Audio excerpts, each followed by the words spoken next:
But her speech looks set to be overshadowed by the row over the decision to scrap winter fuel payments for millions of pensioners, and the anger sparked by tales of senior ministers accepting lavish gifts and donations from party donors.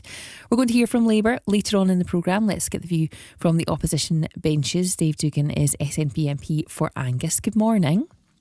Good morning, Lucy. It's Angus and Perthshire Glens following the boundary changes. Oh, let's get that right. Absolutely. Thank you for correcting me there, Dave. No problem. So, these gifts then, which have caused such a stooshy in the past few weeks, do you disagree fundamentally with the concept, or what do you take umbrage with here?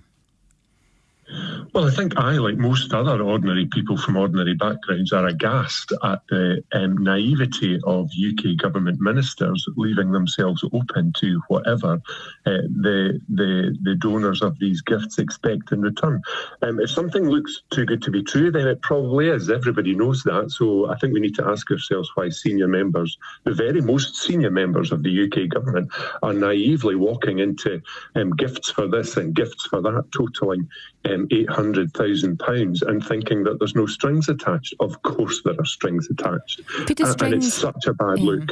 Could the strings that are attached not be that this is, from a Labour peer who had a party who were in opposition, who had a chance to be in government for the first time in quite some time, and was doing everything he possibly could to make sure that they looked their best and were ready to take up that position? Is it not as simple as that?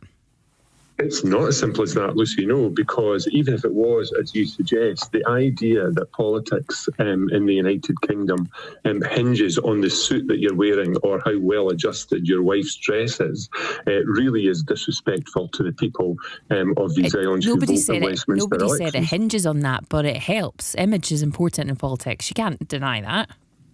I think it matters up to a point, but actually the requirement for £800,000 of visual enhancements to the Prime Minister's wardrobe and those of his senior members of his cabinet and his wife, and umpteen pairs of expensive glasses, that's not really what's at stake in the UK election. What was at stake in the UK election was a government of change. People wanted rid of the Tories, but none of this was paid for. Labour were the way to do that. None of this was paid for by taxpayer money. It was paid for by private money. No. So are you saying that somebody who, in the case of Keir Starmer, is in a position where potentially, running to be Prime Minister, running to have that top job, and someone comes to them and offers to just put a little bit of extra shine on top of it at no cost to the taxpayer?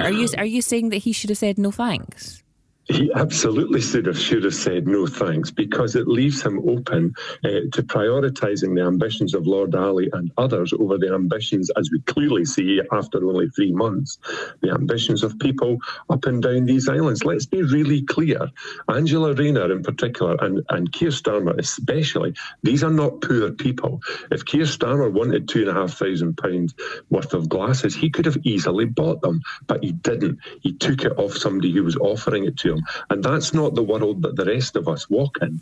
And people up and down these islands who voted Labour will be thinking to themselves, I think I've backed the wrong horse here, especially in Scotland, when 37 Labour MPs are dutifully lining up to defend the actions of the Prime Minister, which are actually totally indefensible. Whether it's the naivety of accepting all these hundreds of thousands of pounds worth of gifts, or sending people in the coldest part of this island into fuel poverty by stripping them of the winter fuel payment, which formed no part of Labour's manifesto ahead of the election, and somehow we're supposed to just think that it's normal after the election. I think that's no wonder Labour have catastrophically imploded in the polls across the UK, but especially in Scotland. As I said, people wanted change. They wanted rid of this kind of sleazy behaviour within the Westminster bubble.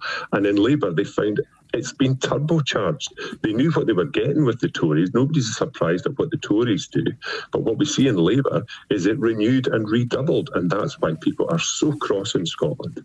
The Scottish Government, it's worth pointing out, is also going ahead with making changes to the winter fuel payment, which is its decision here. Anna Sarwar is going to say, leader of Scottish Labour, is going to say that Scotland is being held back by an SNP government. What would you say to that? I'd say that's a desperate line applied by a desperate leader of a desperate party in Scotland. You see that the Scottish Government are introducing their own cut to the winter fuel payment. But of course, as voters in Scotland realise, the UK budget is not affected by the Scottish budget. It's still a political decision. It's still they have that decision to make, and they made that decision. No, Lucy, it's not. It's a fiscal decision. So when 160 to 180 it's still a decision. It is a decision. Well, it's kind of a moot decision if the money's not there, which it's not, because Angela Rayner removed it from the Scottish budget when she took the money out of when she took the winter fuel payment of pensioners in the rest of the United Kingdom. Scottish Government can't knit money or magic money. It's gone its own way before in making financial decisions. Well, of course, we've been mitigating for Westminster failure for 17 years in the Scottish Government, and that process and ambition that we've protected Scottish people with over that period has its limits. And with this new Labour government, it appears we are reaching those limits. If we want to invest £160 million, it should have been coming as a consequence of people across the rest of the UK getting their winter fuel payment. Where is that money going to come from? Anas Sarwar can't tell us, but he's very happy to point out that it could come from somewhere, but he won't say where. So Anas Sarwar is trying to shore up Labour's credibility in Scotland, but of course people in Scotland aren't daft, and they realise that he is the principal defender here of the indefensible at Westminster. That's the story of the UK as old as time, and voters in Scotland were probably given unionist ambition one last throw of the dice in 2024 at that Westminster election, but they see now Westminster never changes, and the only way to get proper administration in Scotland is with the full powers of independence. Dave Duggan, thank you very much. Dave Duggan there talking to us.